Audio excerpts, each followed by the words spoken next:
Ils ont milité, ces femmes-là, pour le droit des femmes. C'est dans la salle créative, entourée de machines à coudre et de peinture, loin des regards, que la directrice générale de la Maison Le Phare, Karine Gendron, nous rencontre.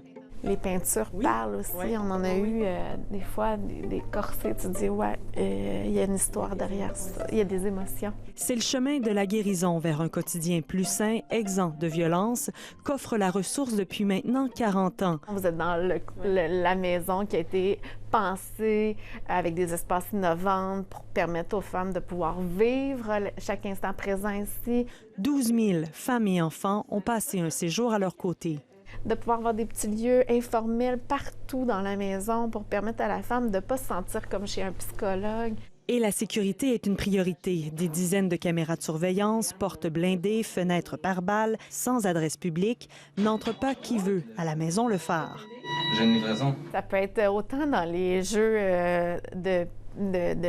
électroniques ouais. Des enfants, les toutous des enfants qui sont gérés par une application. Donc, ça se retrouve partout.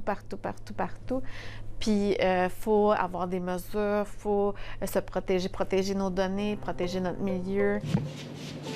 Mais malgré tout, c'est un milieu de vie. Comme le témoignent les petites traces des mains de jeunes enfants bien visibles sur les portes de l'ascenseur. Vers l'heure du dîner, c'est l'odeur d'un repas réconfortant qui embaume l'espace. Je fais toujours des soupes de même. En 4 décennies, plusieurs moments marquent l'histoire de la ressource. Sa création en 1984 par Micheline Air et François Bournival.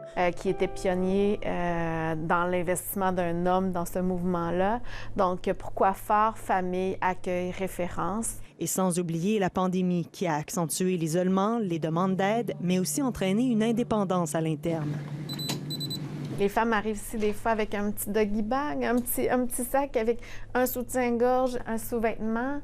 Donc, d'avoir un belawa parce qu'on s'était rendu compte dans la pandémie, quand tout le monde a fermé, que nous, on était encore ouverts, qu'on n'avait pas de vêtements à leur donner. On s'est dit, pourquoi ne pas avoir une petite friperie pour remonter l'estime de soi, pour faire une soirée glamour, tu sais, se sentir belle. Et les projets se poursuivent. Dès cet été, la deuxième phase de construction de la maison sera complétée. On double la superficie en fait. Là, on va être en mesure d'offrir 24 chambres puis 15 logements pour les femmes avec ou sans enfants, ce qui va nous permettre d'avoir un impact majeur dans la Mauricie parce qu'on sait très bien que les besoins sont criants. Une incursion en ces murs permet de comprendre, comme le raconte la doyenne Sylvie, la mission à la Maison Le Phare, c'est comme danser le tango. Il y a des avancées et des reculs, mais assurément, chaque intervenante ici permet de changer des vies. Ici Cassandre Forcier-Martin, Radio-Canada, à Trois-Rivières.